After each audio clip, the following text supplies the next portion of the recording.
This video, I want to talk about what is called social bonds. You have different kind of bonds: municipal bonds, corporate bonds, and many other ones.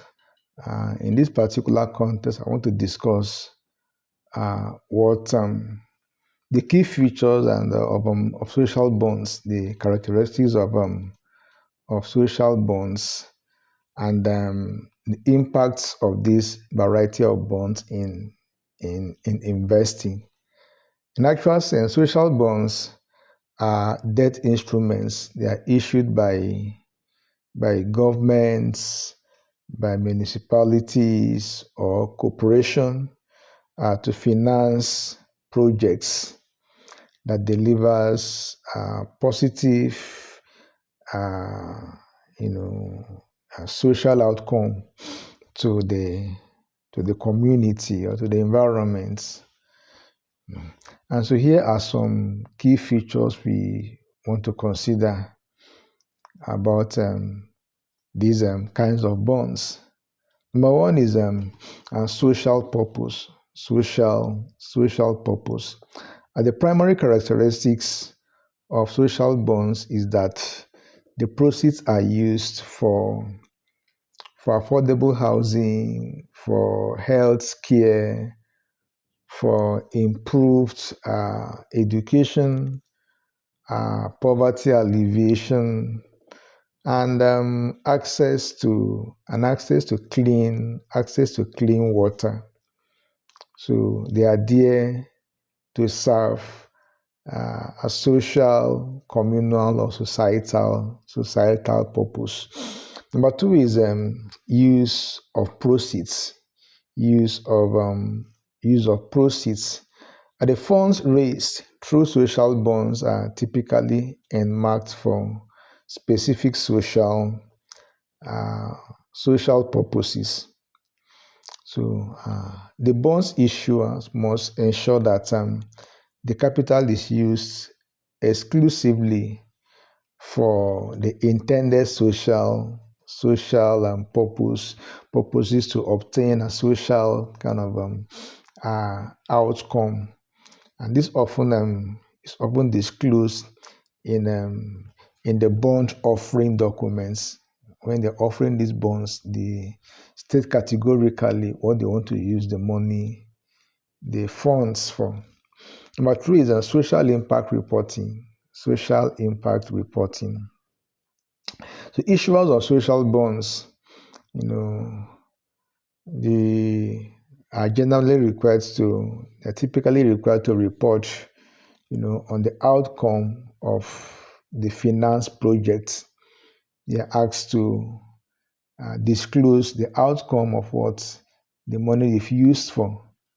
And not only that, these include tracking and disclosing the social impacts achieved. Example, number of low-income families housed, or people provided with health care services, something of that nature, depending on the stated aim of the social bonds. Number four is eligibility criteria. Eligibility criteria. To qualify as a social bond, the issuer must meet certain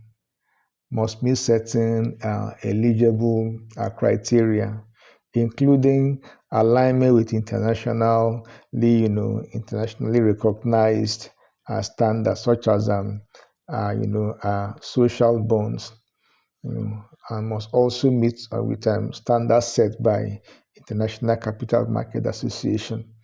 So it must align with globally accepted standards. Number five is environmental, social, and governance alignment, ESG alignment. ESG actually is a current theme when it comes to impact investing.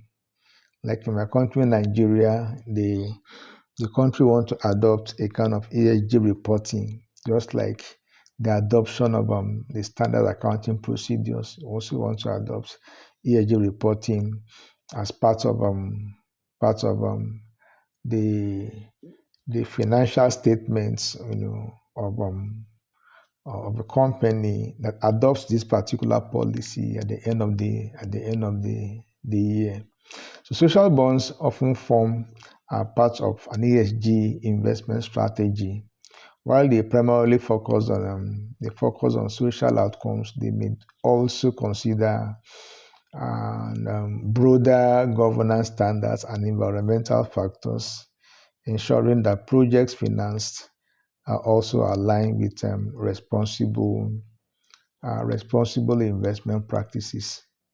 That's the core concept of ESG. There must be social responsibility in the investing. They must also measure the impacts of the investing activities on the community and the environment, as the case may be. Number 6 is transparency and accountability. Transparency as well as accountability. Issuers of social bonds must demonstrate transparency. Transparency on how the proceeds are used, and more importantly, the social impact of their activities, is a core concept of ESG investing. They must measure and report the social impact of their investing activities. And so this often include, independent verification or audits to assess the effectiveness of the funded project. There's always an audit report as it relates to the effectiveness or otherwise of the project they are funding. Please subscribe to this channel and like this video, because I'm going out of my way to really bring in content of this nature to you. This is part and parcel of modern day investing. We can't afford to relegate to the background. Please subscribe to this channel if you've not done that. Number 7 is credit risk. Credit risk. Like other bonds, social bonds carry a credit risk. And so the issuer must be able to make interest payments and then return principal upon maturity. The fact that it's a social bond doesn't make it different from any other kind of bond issuance. They must provide interest as well as pay back the capital at maturity. It's very important. Social bonds are typically tied. Usually they are rated by credit agencies, and their risk profile can vary depending on the financial stability of the issuer or the issuing company. So number 8 is fixed or variable interest. Fixed or variable interest rates. So social bonds may offer fixed or variable interest rates. The rates will depend on the trustworthiness or the creditworthiness or the reliability of the issuer, the duration of the bond, as well as relevant market conditions. So the interest rate could be fixed and it could be variable depending on how dependable the issuer is. Number 9 is maturity periods. Maturity periods. Social bonds can have varying maturity periods, often ranging from short to long term, depending on the specific nature of the project being financed. So longer term bonds are generally issued for, larger, more capital intensive projects. Number 10 is tax incentive. Tax incentives. So in this case, some governments offer tax incentives, or exemption for social bonds, making them more attractive to investors, compared to the normal kind of bonds. And so these incentives can include tax-free, interest payments on tax credits, and for investing in this kind of bond, it attracts a kind of tax exemption because it is aimed at it is aimed towards socially to support socially beneficial projects.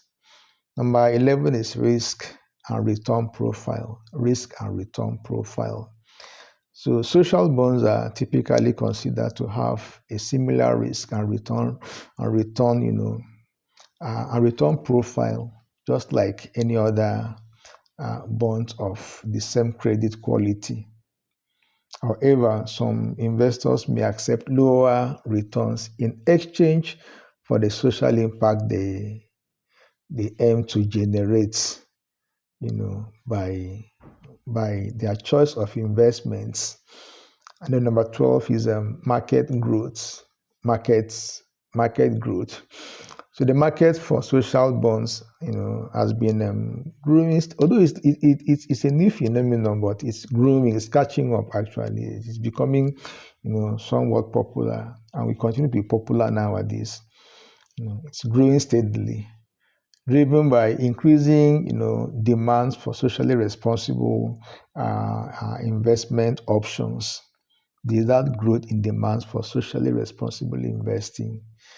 And the popularity of social bonds is also fueled by growing recognition of the impacts of sustainable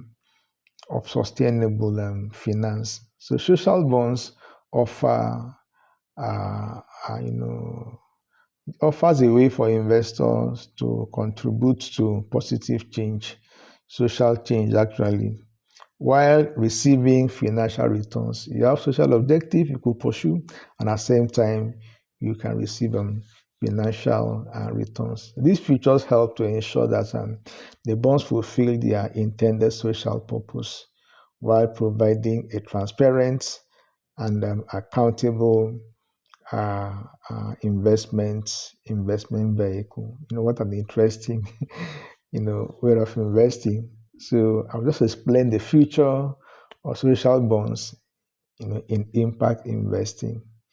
So it's the kind of bond that is designed for impact investors.